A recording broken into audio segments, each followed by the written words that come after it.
ಅನುದಿನ ಅನುಕ್ಷಣ ಮನೆಯಲ್ಲೂ ಕಲಿಯೋಣ ಕಲಿಕೆಯ ಹೊಸ ಹಾದಿಯಲಿ ಜೊತೆಗೂಡಿ ಹೆಜ್ಜೆಯ ಹಾಕೋಣ ಸಂತಸದಿ ಕಲಿಯೋಣ ನಮ್ಮ ಹೆಮ್ಮೆಯ ಈ ಕ್ಲಾಸಿನಲ್ಲಿ. Yes, sir. Yes, teacher. Present, ma'am. अस्सलाम वालेकुम वरहमतुल्लाहि वबरकातुह। आज की इस संवेदा वीडियो ई क्लास में मैं आपका इस्तकबाल करती हूँ। उम्मीद है कि आप तमाम खैरियत और आफियत के साथ अल्लाह के फजल करम से होंगे। आज हम शुरू करने जा रहे हैं इल्म साइंस का बाब 5वां जमात नहम का चैप्टर जिंदगी की बुनियादी इकाई। इसका आखिरी हिस्सा हम इस साथ में से मालूमात हासिल करने की कोशिश करेंगे। इसका आगाज हम चंद सवालात से करेंगे। उम्मीद है कि आपको पिछली साल के तमाम सारी मालूमात आपने अच्छे से पढ़े होंगे। इस बार थोड़ा चेक कर लीजिए। तो सवालात कुछ इस तरीके से हैं। खलिया माया साइटोप्लाज्म के हयाती अज्जा को क्या कहते हैं? सोचिए बच्चों। बिल्कुल सही, साइटोप्लाज्म के हयाती अज्जा खलिया अज़ुचे कहलाते हैं। चलिए चलते हैं दूसरे सवाल की जानिब। वालिदैन से अगली नस्ल के लिए विरासती खसूसियात की मालूमात किस अज़ुचे में पाई जाती हैं? सोचिए। बिल्कुल सही, क्रोमोसोम्स में अगली नस्ल की मालूमात हासिल पाई जाती हैं। तीसरा सवाल कुछ इस तरीके से है, देखिए।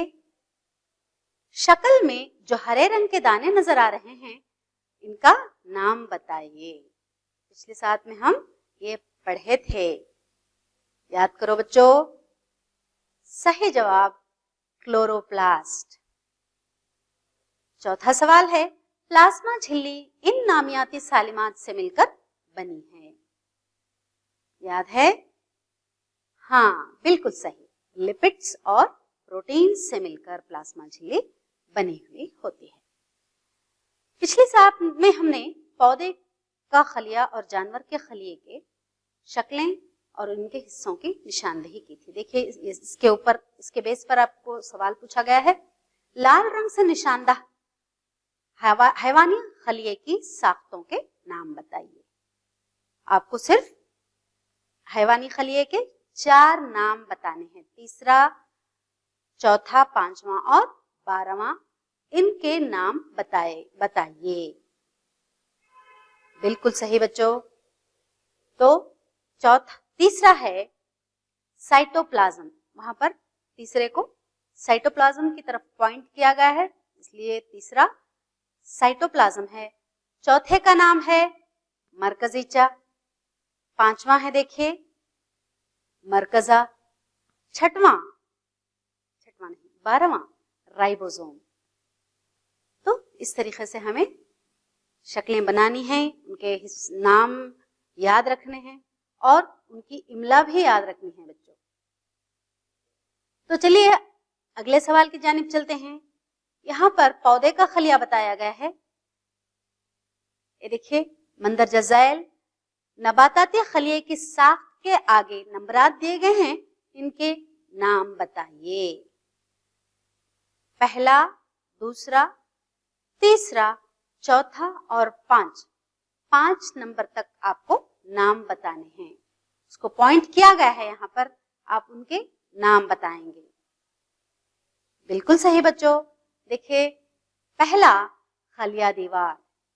पौधे की सबसे बाहरी परत खलिया दीवार होती है। उसके फौरन बाद प्लाज्मा झिल्ली होती है। ये देखिए, तीसरा नंबर है क्लोरोप्लास्ट का। चौथे को पॉइंट किया गया है, निशानदाह किया गया है माइटोकॉन्ड्रिया से।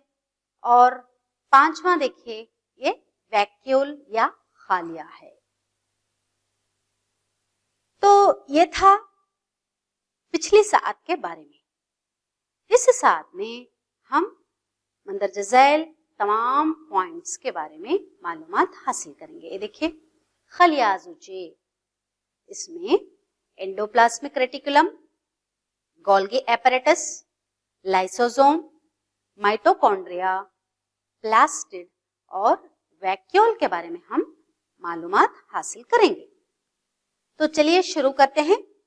एंडोप्लाज्मिक रेटिकुलम, इसकी इमला कुछ मुश्किल है थोड़ी सी, तो उसको आप बार बार लिखकर उसको याद कर लीजिए, कैसे सही इमला लिखा जाता है, उसको आप बार बार प्रैक्टिस कीजिए। ये देखिए, यह एंडोप्लाज्मिक रेटिकुलम की शक्ल है। ये देखिए, मरकजे के अतराफ मरकजे की झिल्ली पाई जाती है, उसके अतराफ एंडोप्लाज्मिक रेटिकुलम अपना नेटवर्क बिछाए हुए है। देखिए यहाँ पर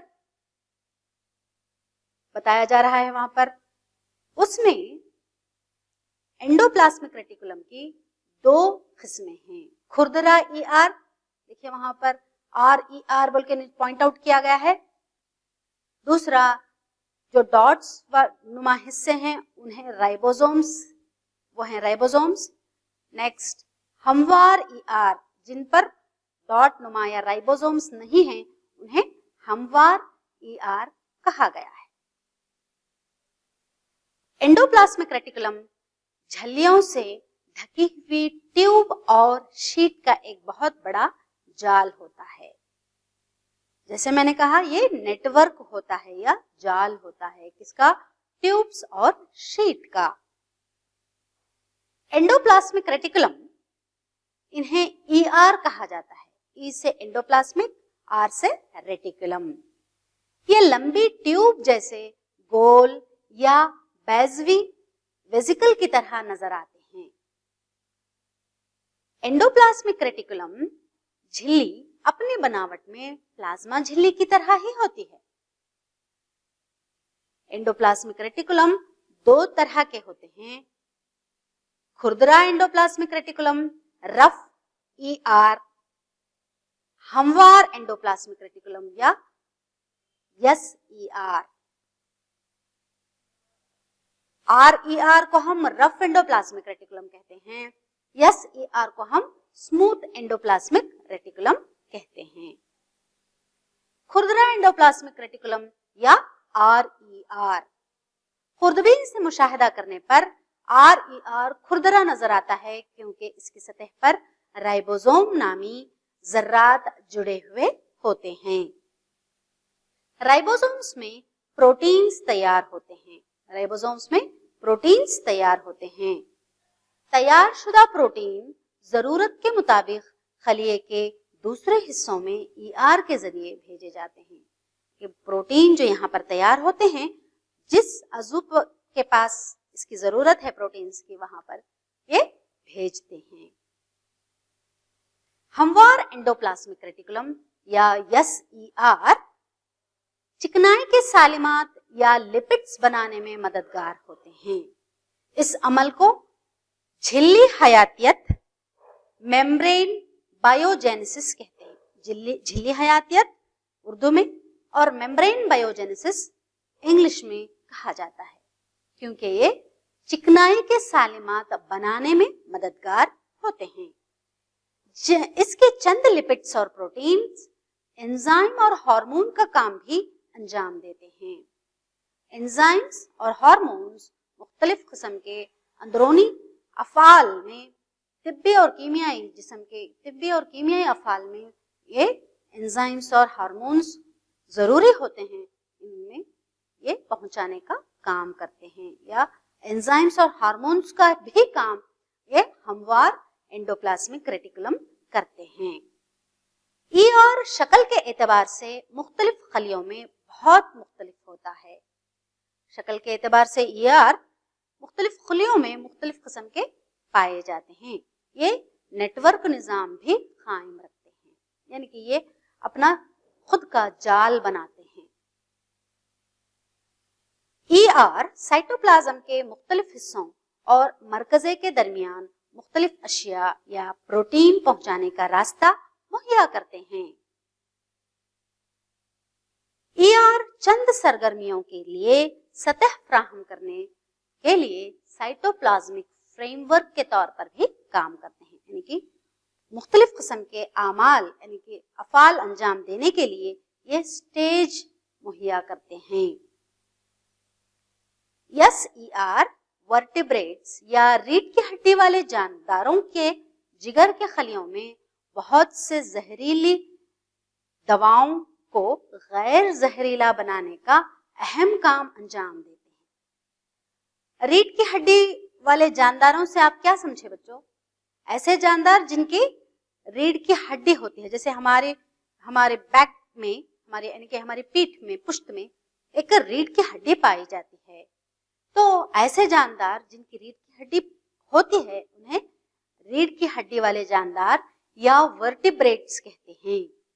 इनके खलियों में जो भी दवाइयां ये वगैरह ये खाते हैं, इन तमाम दवाइयों में जहरीलापन अगरचे है तो उसे गैर जहरीला बनाने का काम हमारे एंडोप्लाज्मिक रेटिकुलम स्मूथ, वो भी हमवार एंडोप्लाज्मिक रेटिकुलम करते हैं। अगला आजुचा है गोल्गी एपरेटस। ये देखिए इसकी साख्त कुछ इस तरीके से है। ये आके फोल्ड किए हुए, एक के ऊपर एक फोल्ड किए हुए, मुतवाज़ी तौर पर फोल्ड की हुई झिल्लियों की तरह नजर आते हैं। कैमिलियो गोल्गी ने गोल्गी एपरेटस की दरियाफ्त की। ये देखिए कैमिलियो गोल्गी। 1843 में गोल्गी इटली में पैदा हुए। ये एक हयातियात दान थे। गोल्गी ने हर एक असब यानी कि दिमागी खलियों को, दिमागी रगों को कहा जाता है आसाब बोलते, दिमागी रगों को क्या कहते हैं? आसाब कहते हैं। तो हर एक असब को और खलिए को रंगने का एक जदीद तरीका बताया जिसे सियाह तामुल कहते हैं, जिसकी वजह से इन्हें नोबल इनाम से नवाजा गया। ये झिल्लीदार होते हैं। गोल्गी एपरेटस कैसे होते हैं? झिल्लीदार होते हैं जो एक दूसरे के तकरीबन मुतवाज़ी तरतीब में जमा होते हैं, जिनको सिस्टर्न कहते हैं। ये झिल्लियां अक्सर ईआर की झिल्लियों से जुड़ी होती हैं जो अशिया ईआर में तैयार होती हैं। इनकी पैकिंग और खलिए के अंदर और बाहर दूसरे मुकामात पर रवानगी गोल्गी एपरेटस के जरिए ही होती है। तो गोल्गी एपरेटस क्या करते हैं? मुख्तलिफ अशिया की पैकिंग करते हैं, उन्हें तब्दील करते हैं। कुछ अगरचे तब्दीलियां होनी है तो उनको कुछ थोड़ा बहुत तब्दील करते हैं और इनको एक मुकाम से दूसरी मुकाम पर रवाना करने का काम भी करते हैं। मजीद गोल्गी एपरेटस के अफाल में देखिए, इनके अहम अफाल में वेजिकल के अंदर बनने वाली अशिया की जखीरा अंदोजी, तरमीम और पैकिंग शामिल है। एक तो ये मुख्तलिफ अशिया का जखीरा करते हैं, थोड़ा बहुत चेंजेस लाते हैं, इसमें तब्दीलियां लाते हैं और इसकी पैकिंग करते हैं। इनमें सादा चीनी से पेचीदा चीनी बनने का काम अंजाम पाता है। ये सिंपल शुगर से, सादा चीनी से पेचीदा चीनी बनाने का काम भी अंजाम देते हैं। ये लाइसोसोम के बनने में भी मददगार होते हैं। तो अगला आजुचा है लाइसोसोम।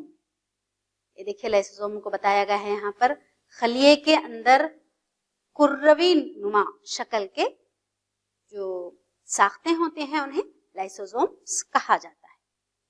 लाइसोसोम्स खलिए के फजूल मादे का इखराज करते हैं।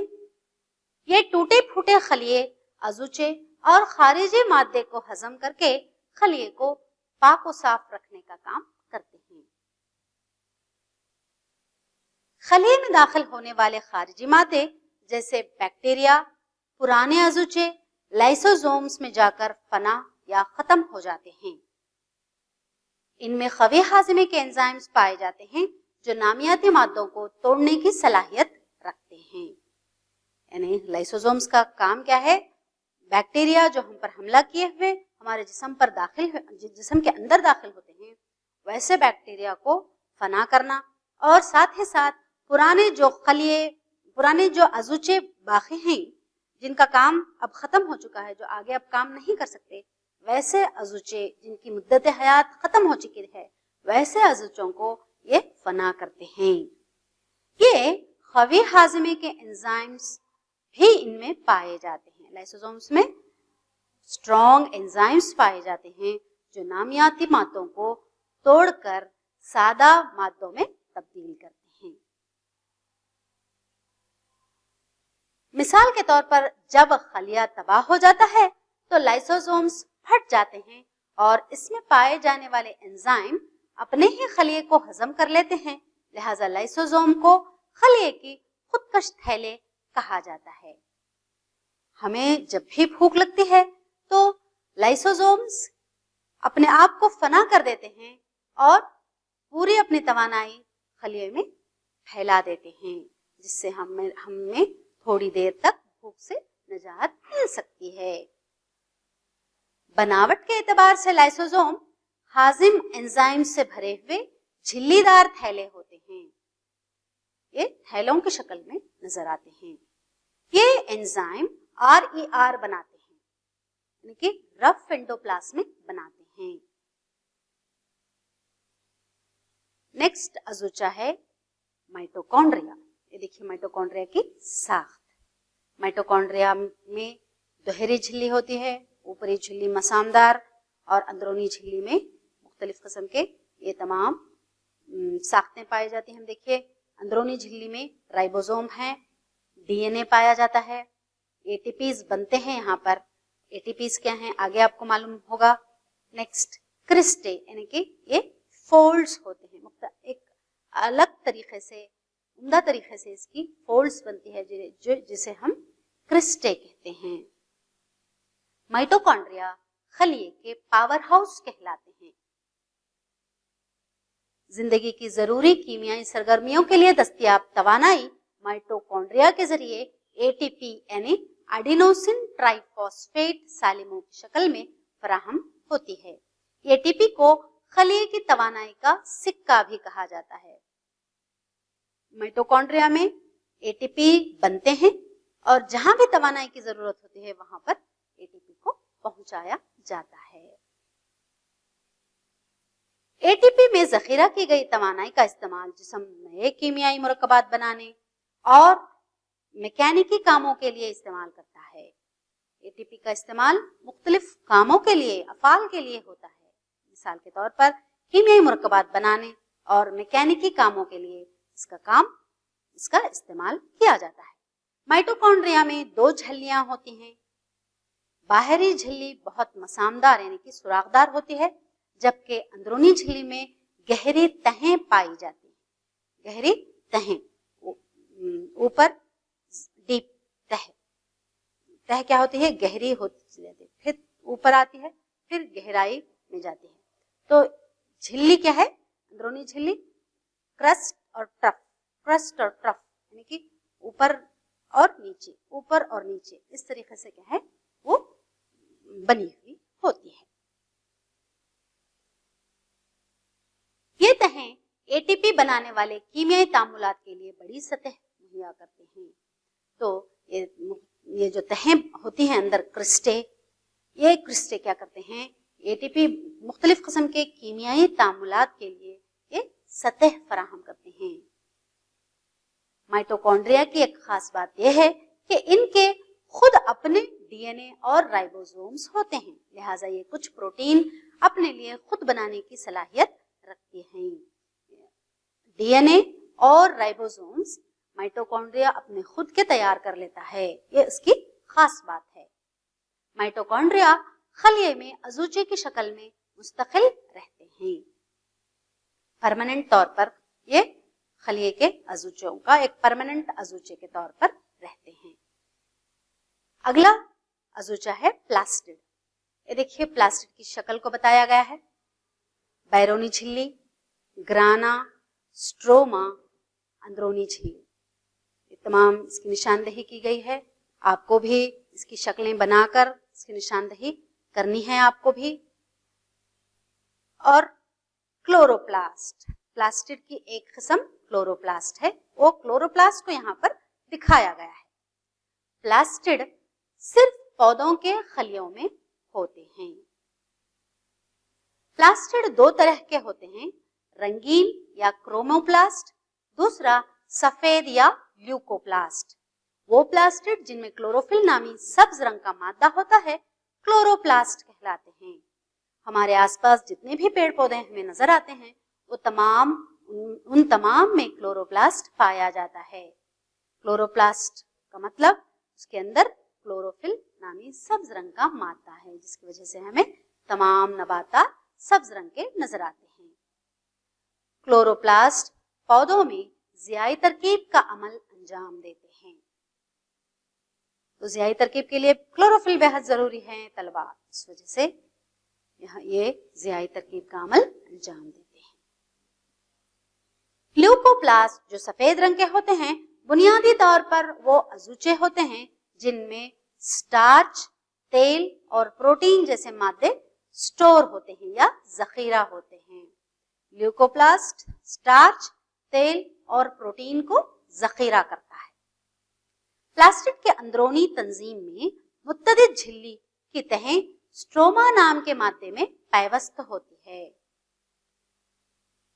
प्लास्टिड अपनी साख्त में माइटोकॉन्ड्रिया से मुशाबा होते हैं, यानी कि जैसे माइटोकॉन्ड्रिया में राइबोसोम्स और डीएनए खुद के होते हैं, उसी तरीके से प्लास्टिड में भी राइबोसोम्स और डीएनए ये भी अपने खुद के तैयार कर लेता है। माइटोकॉन्ड्रिया की तरह प्लास्टिड के भी अपने डीएनए और राइबोसोम्स होते हैं। अगला अज़ूचा है वैक्यूल। देखिए वैक्यूल जानवर के खलियों में भी पाए जाते हैं और पौधे के खलियों में भी पाए जाते हैं, लेकिन फर्क यहाँ पर देखिए आप, पौधे के खलियों में जो वैक्यूल पाया जाता है वो बहुत बड़ा होता है, इसके बरक्स जानवर के खलिये में जो वैक्यूल पाया जाता है वो छोटा होता है। देखिए आप फर्क को समझे बच्चों। आगे बढ़ेंगे। वैक्यूल ठोस और रकीक मादों के जखीरे के लिए थैले होते हैं, इन्हें स्टोरेज बैग्स भी कहा जाता है। पौधों के खलियों में वैक्यूल बड़े जबकि जानवरों के खलियों में ये छोटे होते हैं। चंद खलियों में वैक्यूल खलिये के हजम का कुल 50 से 90% हिस्सा ये खलिये को घेरे हुए होते हैं। वैक्यूल में क्या क्या जमा होता है, क्या क्या स्टोर होता है बच्चों? गम, रेजिन्स, मुख्तलिफ किस्म की चीजें हैं हमारा पौधे का खलिया स्टोर करता है। इवन इंसानी यानी कि जानवर के खलिये में भी क्या है, वैक्यूल में मुख्तलिफ किस्म की अशिया स्टोर होती है। पौधे के खलियों में वैक्यूल खलिया सयाल या सेल सैप से भरे होते हैं जो खलिये को मजबूती फराहम करते हैं।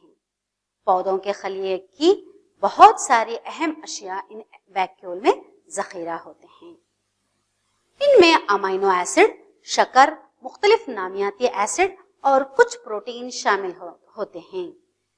जानवर के खलिये में अमीनो एसिड स्टोर होते हैं, शक्कर स्टोर होती है, मुख्तलिफ नामियाती एसिड्स जखीरा किए जाते हैं और बास प्रोटीन्स भी इसमें जखीरा होते हैं।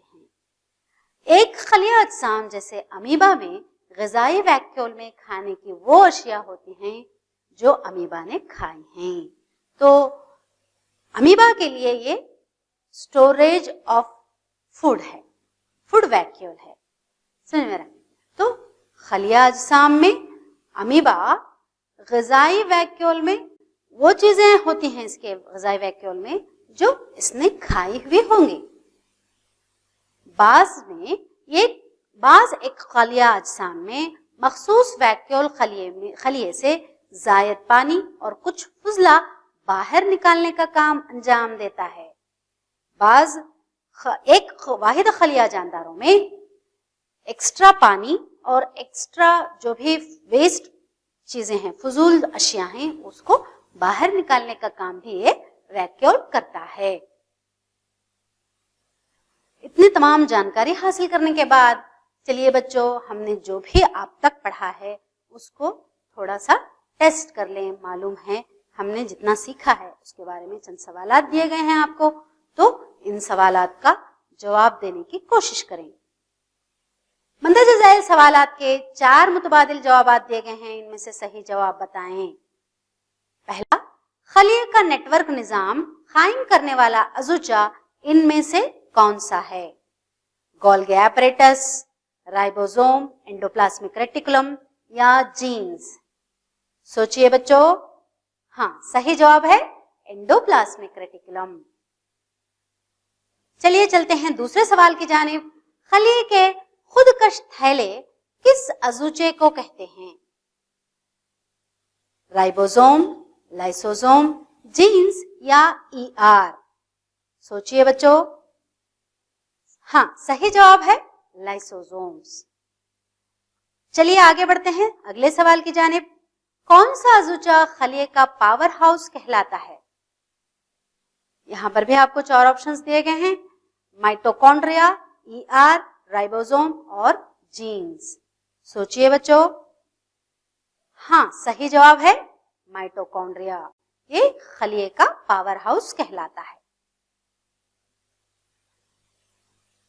वो प्लास्टिड जिनमें क्लोरोफिल पिगमेंट पाया जाता है, गोल्गी एपरेटस, राइबोसोम्स, जीन्स या क्लोरोप्लास्ट? सोचिए। हाँ, सही जवाब है क्लोरोप्लास्ट। ये क्लोरोप्लास्ट ज़ियाई तरकीब में मददगार है बच्चों। तो चलिए अगले सवाल की तरफ आगे बढ़ेंगे। फुजला समेत अहम अशिया का जखीरा किस अज़ुचे में होता है? राइबोसोम्स में, लाइसोसोम्स में, वैक्यूल में या ईआर में? सोचिए। हाँ, बिल्कुल सही, ये वैक्यूल में जखीरा होता है। आगे बढ़ेंगे, मंदरजा ज़ैल सवालात के जवाबात दीजिए। देखिए, पहला सवाल है, इन 2 अज़ियों के नाम बताइए जो अपने अंदर तौरीसी मादे रखते हैं।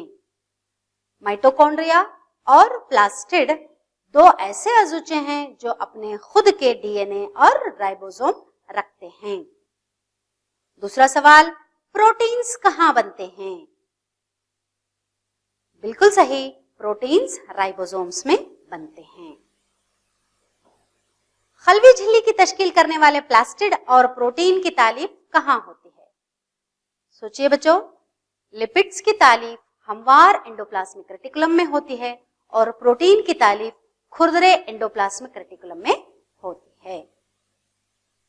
अगला सवाल, लाइसोसोम खुदकश थैले क्यों कहलाते हैं? क्योंकि हाजिमे के अमल में खलिया तबाह हो जाता है तो लाइसोसोम्स फट जाते हैं और एंजाइम्स अपने ही खलिए को हजम कर लेते हैं। लिहाजा लाइसोसोम्स को खलिए के खुदकश थैले भी कहा जाता है। अगर खलिए में गोल्गी एपरेटस मौजूद ना हो तो इसकी जिंदगी पर क्या असर पड़ेगा? गोल्गी अजसाम का काम ईआर में तैयार होने वाली अशिया की पैकिंग और खलिए के अंदर ओ बाहर अशिया की रवानगी करता है। अगर खलिए में गोल्गी एपरेटस मौजूद ना हो तो ऊपर बताए हुए तमाम काम अंजाम नहीं दे सकता और वो उसमें नहीं होंगे। तो अब देखिए, घर पर आप होमवर्क कीजिए। पौधे और जानवर के खलियों की शक्लें बनाकर हिस्सों की निशानदही करें। खलिए के तमाम अज़ुचों के अफ़ाल की फहरिस्त बनाएं। झल्लियों और अज़ुचों की तर्ज तंजीम खलिए को जिंदा अजसाम की अशकाली और अफ़ाली बनाती है। इस पर आप अपने उस्ताद और अपने साथियों के साथ बहस करें। तो इस ई क्लास को देने के लिए आप आराम से अपने घरों पर बैठकर इस ई क्लास को अच्छे से सुनने के लिए आप तमाम का मैं शुक्रिया अदा करती हूँ और उम्मीद करती हूँ कि आप इस ई क्लास को बड़े अच्छे अंदाज से इसको बार बार दोहरा कर प्रैक्टिस करेंगे और इसको परफेक्ट अच्छे से सीखेंगे। शुक्रिया। ಅನುದಿನ ಅನುಕ್ಷಣ ಮನೆಯಲ್ಲೂ ಕಲಿಯೋಣ ಕಲಿಕೆಯ ಹೊಸ ಹಾದಿಯಲಿ ಜೊತೆಗೂಡಿ ಹೆಜ್ಜೆಯ ಹಾಕೋಣ ಸಂತಸದಿ ಕಲಿಯೋಣ ನಮ್ಮ ಹೆಮ್ಮೆಯ ಈ ಕ್ಲಾಸಿನಲ್ಲಿ. Yes, sir. Yes, teacher. Present, ma'am.